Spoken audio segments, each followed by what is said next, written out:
ओम नमस्ते जी। त्रैतवाद। ओम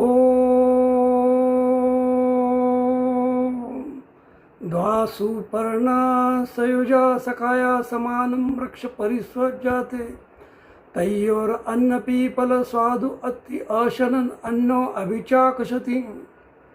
एक वृक्ष पर दो पक्षी परस्पर व्यापक भाव से समान संबंध रखने वाले प्रीतिपूर्वक एक वृक्ष पर दो पक्षी बैठे हुए हैं। उनमें से एक पक्षी फल जो वृक्ष पर लगे हुए हैं उसे खा रहा है और दूसरा उसे सब ओर से देख रहा है। यह मंत्र रूपक अलंकार के रूप में है।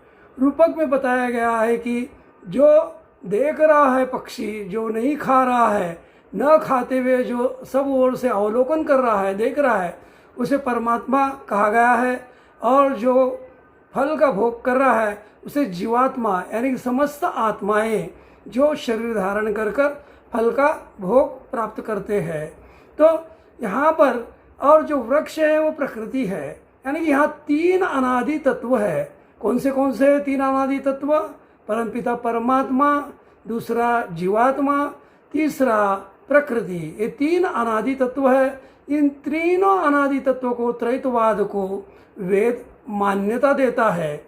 और अन्य जगत के जो विचारक है, विद्वान है, वे अद्वैतवाद को मानते हैं, यानी कि सब कुछ परमात्मा ही परमात्मा है, परमात्मा ही समस्त आत्माएं हैं, परमात्मा ही प्रकृति है। लेकिन इस विचार से वेद सहमत नहीं है। वेद का कहना है कि अगर समस्त आत्माएं भी परमात्मा होते तो परमात्मा के जो गुण कर्म स्वभाव है वह हमारे अंदर भी आ जाते थे, यानी कि हम भी परमात्मा के जैसे ही हो जाते थे।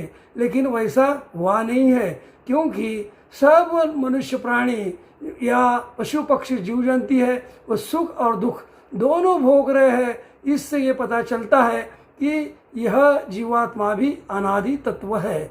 और वैसे ही अद्वैतवादी मानते हैं कि प्रकृति भी परमात्मा का ही रूप है, ऐसा वे कहते हैं।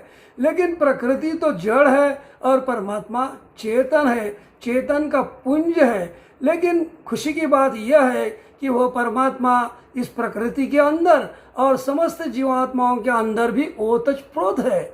ओतप्रोत रहने से इस प्रकार के अलग विचार जो वेद से मान्यता नहीं है वो भी विचार आ जाते हैं। लेकिन सत्य रूप में अगर वेद के अनुरूप अगर हमें देखा जाए तो ये तीन तत्व अनादि है। अनादि आत्मा अनादि प्रकृति का भोग अनादि काल से करते चला आ रहा है और प्रकृति उसके लिए साधन है। और उस साधन से ये साधक आत्मा उस परमपिता परमात्मा को प्राप्त करता है। और ये तीन तत्व अलग होकर हुए बिना वो परमात्मा का मोक्ष का आनंद आत्माएं नहीं ले सकती। मनुष्य जन्म में आकर अगर हम इसे अच्छी तरीके से जान लेते हैं और साधना करते हैं तो परमात्मा हमारे निकट पाया जाता है।